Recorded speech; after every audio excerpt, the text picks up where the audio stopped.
My mom does, and I think Cold's Lady does too. Okay, right on. Yeah, so that's 2. All right, let's get this thing going.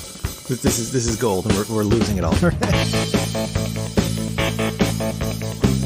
Hey everybody, welcome to the Rich Dickman Show, the show where being slightly better than mediocre can make you a rich dick man. I am Rem. I am guest hosting again tonight. Thank you, Mr. Dickman, for allowing me the pleasure and honor of being here for 8 whole episodes. Actually, it would be 9 if you count 0. And as always, I'm here with my friend, my one of 2 friends in the whole world, possibly 2.5. It is Huell Hauser. If you drop the Rich Dickman Show plug in the middle of a eulogy, will you please have Mama Ram video that so that we can put that on the webpage? Because that would be gold, solid gold. Like, I remember once we were having a conversation and you were like, oh, Mexican food is shitty. And I feel like, well, see, that's what I mean. I think, like, if you, like, aesthetic judgments, I'm not sure, like, need to have a reason behind them. Do you know what I mean? I like Mexican food. And if you ask me why, I would be like, that's like a stupid question. Do you know what I mean? Like, I don't know. I put it in my mouth and it goes in my belly and I'm happy afterwards. And that's about all the thought that needs to go into it. Like, I don't know if people like that broad, then just because you didn't like her doesn't mean other people do that. Well, here, let me make an analogy about something that I had a recent experience with. Okay, I got to write my point down so I don't forget. Because I don't know anything about Star Wars. But What I did do this week, because I have a treadmill in my house and I put a lot of miles on the treadmill in front of my TV, is I watched Wishmaster 1 through 4.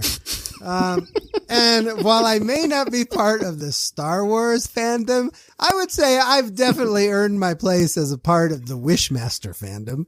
So for those of you who don't know the basic gist of the Wishmaster so there's the bad guy. He's a genie from the olden days and he gets trapped in a jewel, and by hook and by crook and in modern times, some broad always finds this jewel, or whoever finds this jewel and accidentally wakes the genie, and he's a bad genie and he gives you 3 wishes. But if you do all 3 wishes, then the world comes to an end or some fucking thing like that.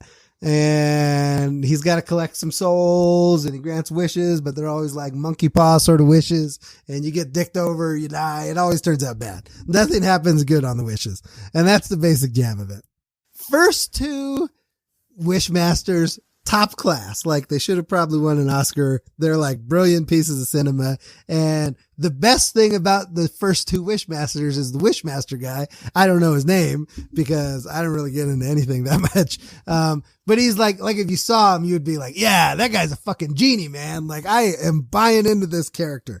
And then in the 3rd Wishmaster, like, he's just gone. Like, he's not the genie anymore. And there's this like douchey blonde, like, he's kind of like a rapey professor at some campus, and then he gets killed and the Wishmaster takes over his body, and he's got this real like douchey, like, oh, the good looking English guy and some like rom-com, but really he's a dick, but everybody succumbs to his charm. Like, he's got that kind of douchey vibe. And it just pisses me off. Like, I watched that whole thing while I was running, and I was just like, God, this movie, they're ruining my favorite movie, man. They're ruining the Wishmaster. But if I had a conversation, if I had this conversation that I'm having on the podcast right now with like an actual person instead of all these hypothetical listeners, they would be like, Vicente, I think maybe you got the heat up in your house too high. Like, I don't know if you should have so much emotional investment in these Wishmaster movies because they're stupid and they're garbage and your opinion is dumb. And maybe my opinion is dumb, but it's still my passionately held belief that the Wishmaster franchise went sharply downhill from 3 on. And don't even get me fucking started on Wishmaster 4, because that's a whole other, that'll take the rest of the hour.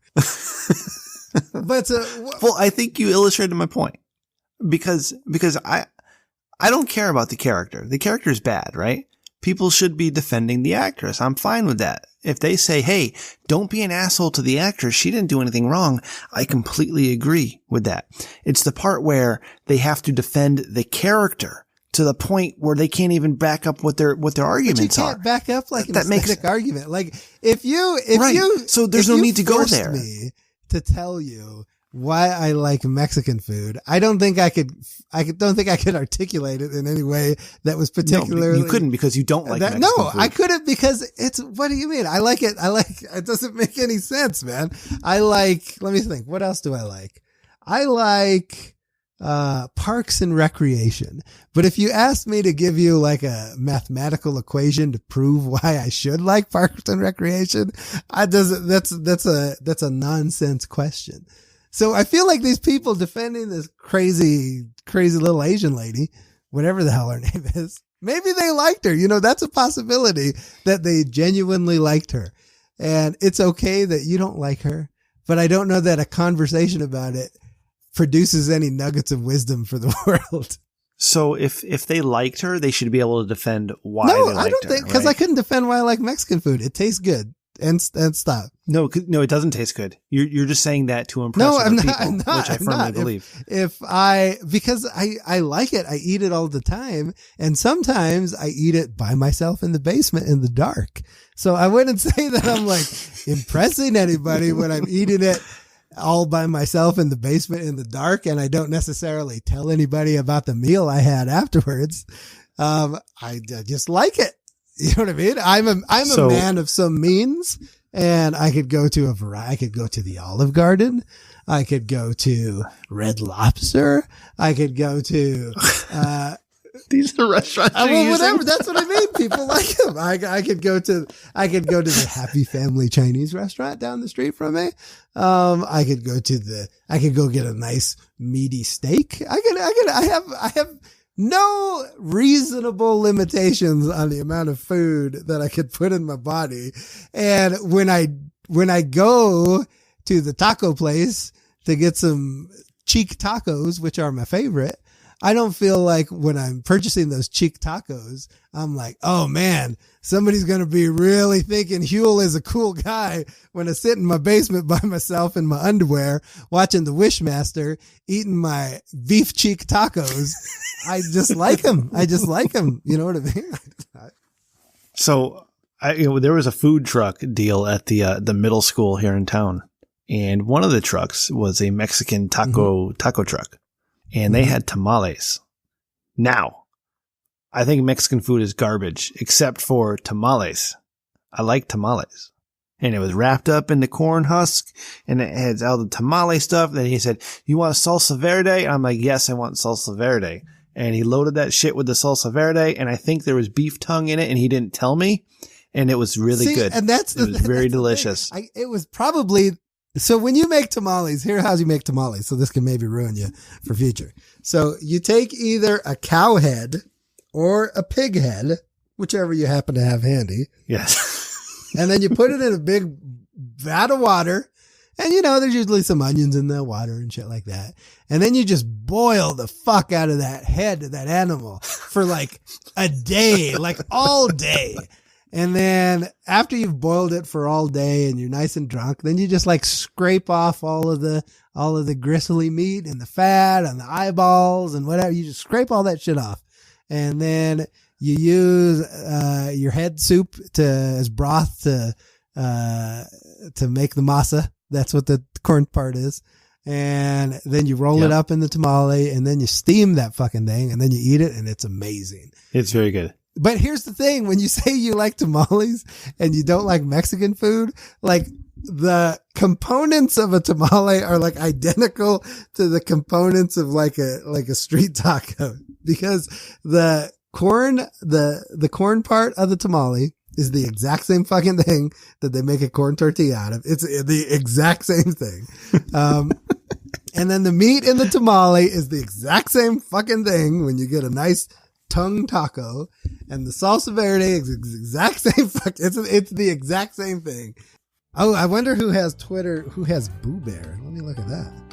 You look at that. I'm going to close this show because I have to go to work tomorrow. Thank you all so much for listening once again. Again, it's richdickmanshow.wordpress.com, at richdickmanshow@gmail.com, at richdickmanshow on Twitter, and search for us on YouTube and subscribe. I appreciate you all for listening. I appreciate you guys clicking our link and all the feedback you give us. It's been wonderful. Thank you so much. For Huell Hauser, I am Rem. Have a great night, and we'll see you next week with Money in the Bank predictions and whatever nonsense we can come up with. Thank you, and good night. At Boo Bear is like a teddy bear that goes on adventures. He's like going to an office, having lunch, he's at the airport. Nobody has a tweet until since November of 2016. Oh, maybe he died. Yeah, but he was like he's a handsome boy. A handsome boy in San Francisco. I bet you could petition Fit Twitter to give you the Boo Bear Twitter. You said he's in San Francisco? Yeah. Maybe he pooped on the street.